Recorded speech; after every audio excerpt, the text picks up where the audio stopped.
Is there really a deep state? And what is it? It's a great question. I get it a lot. Yes, there is a deep state. I would call it also the uniparty, which means that in Washington, sometimes you can't really tell the difference between Democrats and Republicans. And the reason for that is because they're all beholden to the real power brokers of Washington, the donor class. Let me explain how it really works. Big donors, often associated with the biggest multinational corporations in the world, give big money to candidates. And they give it to Democrats and Republicans. Sometimes the same company will give to Democrats and give to Republicans. Not always, but often. Why do they do that? I mean, why, if you believe in something, would you give to two parties that are as different as night and day? I'll tell you why. Because if you're a big multinational corporation, what you're really giving for is you're giving so that you will have access regardless of who wins the election. Give to Democrats, and if they win, you still have access. Give to Republicans, and if they win, you've got access. And unfortunately, the real big money in Washington is split both ways. And there is a uniparty, and that's what we mean by it. And if you sometimes wonder, how come there's not a lot of difference in what happens in Washington depending whether Democrats or Republicans win? Oh, they talk real differently, but they don't do much differently. My friend, that's why. It's because they all are beholden and a wholly owned subsidiary of the same donor class. Which leads me to explain, why do so many people in Washington hate Donald Trump? And I don't mean dislike him or refuse to vote for him. They hate his guts. They hate everything about him. They hate the land that he walks on and the air that he breathes. Why? It's a simple answer. Because he doesn't owe them anything. They didn't put him there. They don't control him. He is not obligated to them.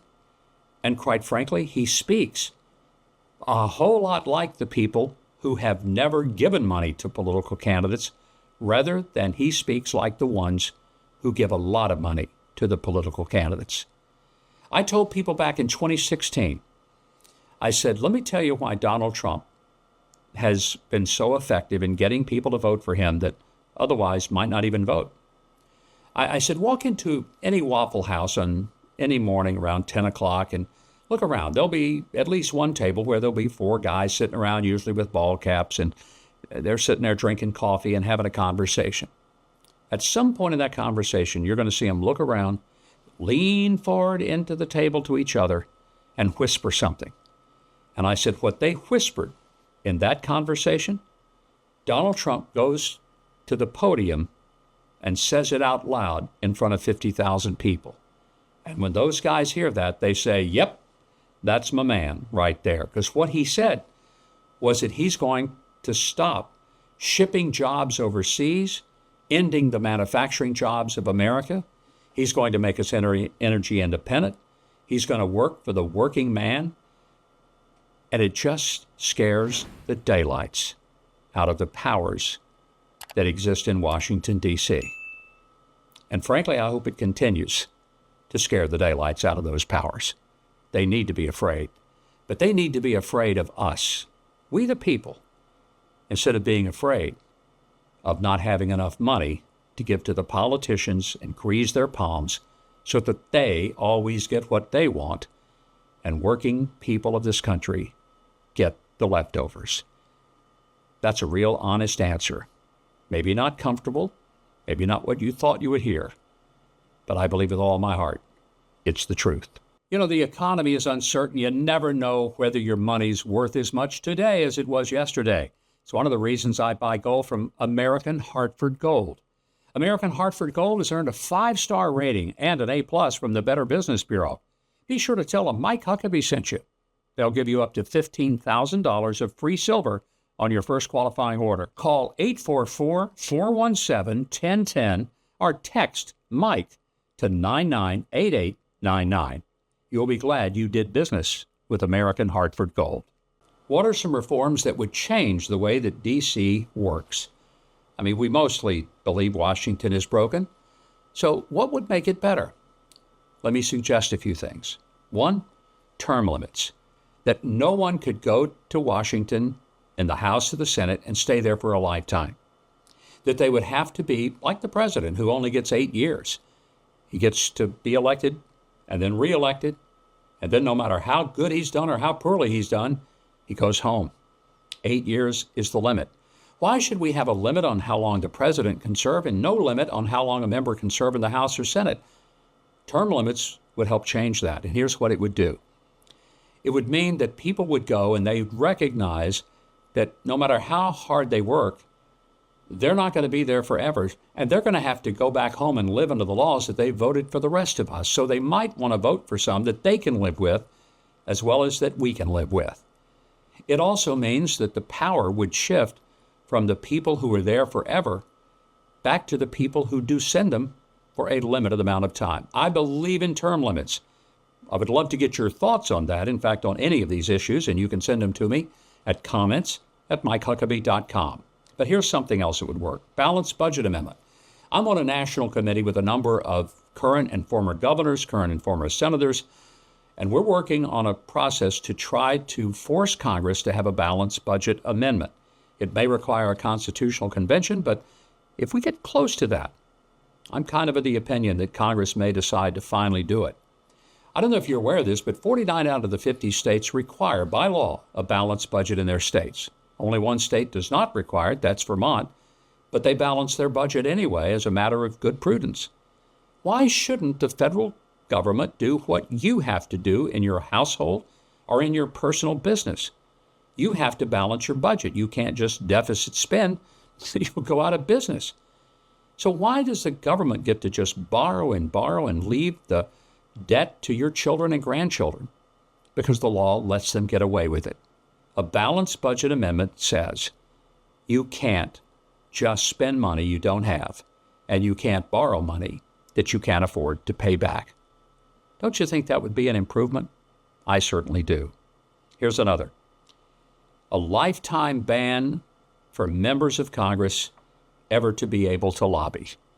I think once you've served your time as a member of Congress, rather than go to some D.C. lobbying firm and start with 7-figure incomes from the very beginning, you have to go home. You actually have to leave Washington. You can't stay. You can't lobby. You're banned for life. I like that. And here's another one. No more congressional pensions. Instead of a congressional pension that is pretty lucrative, let every member of Congress and every member of the Senate be on Social Security, just like you are and I am, and that would be their retirement plan, Social Security. What do you bet they'd take better care of Social Security if they knew it was their retirement too? This comes to us from Bob. He lives in Tallahassee. He says, long ago, I saw an advertisement using a fake story about you, talking about me, endorsing CBD gummies. I was very happy when I saw that you were suing Meta, which is the parent company of Facebook, for their fraudulent actions and algorithms that push this disinformation. Well, I don't know how the lawsuit will end up, but I am very glad. And if you watched my weekend show about a couple of weeks ago, I had the attorney on that is representing me suing Facebook and its parent company Meta for absolutely lying and making up a story out of thin air that I am in very poor health with a very critical autoimmune disease, that I've had to quit my show on TBN, which is obviously a lie. You're watching the Daily Show version of it right now.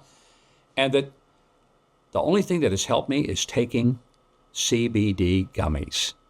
I'll let you know how it turns out. We have this from Steve. He lives in Jacksonville, Arkansas. I know exactly where that is. Says, do you think a subject on your show might be to explain Trump's proposed tariffs? And he was talking about the tariffs that Donald Trump talks about, often gets criticized for. But listen, the reason Donald Trump has put tariffs on China is because it's the only way to get their undivided attention, and it forces American-owned companies to start building their products here in the U.S. Because if they're going to build them overseas, under Trump, he puts a tariff on them, which means they no longer are coming back as cheap goods from China. They're going to end up costing about the same as they would if they were made in the U.S. You know what that means? American workers get those jobs, and they build a product in America that is not subject to a supply chain breakdown should we have something like COVID again. If you thought that was fun, Well, let's just keep doing it that way. I think it's a terrible way to do business. And the better way? Well, make it here in America. That's what Donald Trump is doing with tariffs. And quite frankly, in his first term, it worked brilliantly. And I think it will work yet again. Well, I hope that you have enjoyed this approach to the show. We've answered some questions that I get all the time. Didn't get to all of them, so maybe we'll do it again. But we'd love to hear from you. Tell us what you think. Comments at MikeHuckabee.com. Don't forget to watch our show every weekend right here on TBN. It's on Saturday at 8 and again at 11 on Saturday and at 9 Eastern on Sunday. Also, be sure to tell your friends that you're watching the Huckabee Today show every Monday through Friday at 6:30 Eastern, 5:30 Central. And when you watch us, my guess is you stay around for Alan Jackson. He's coming up next, so be sure and stay tuned. Until next time, this is Mike Huckabee. Thanks for watching. Good night, and God bless.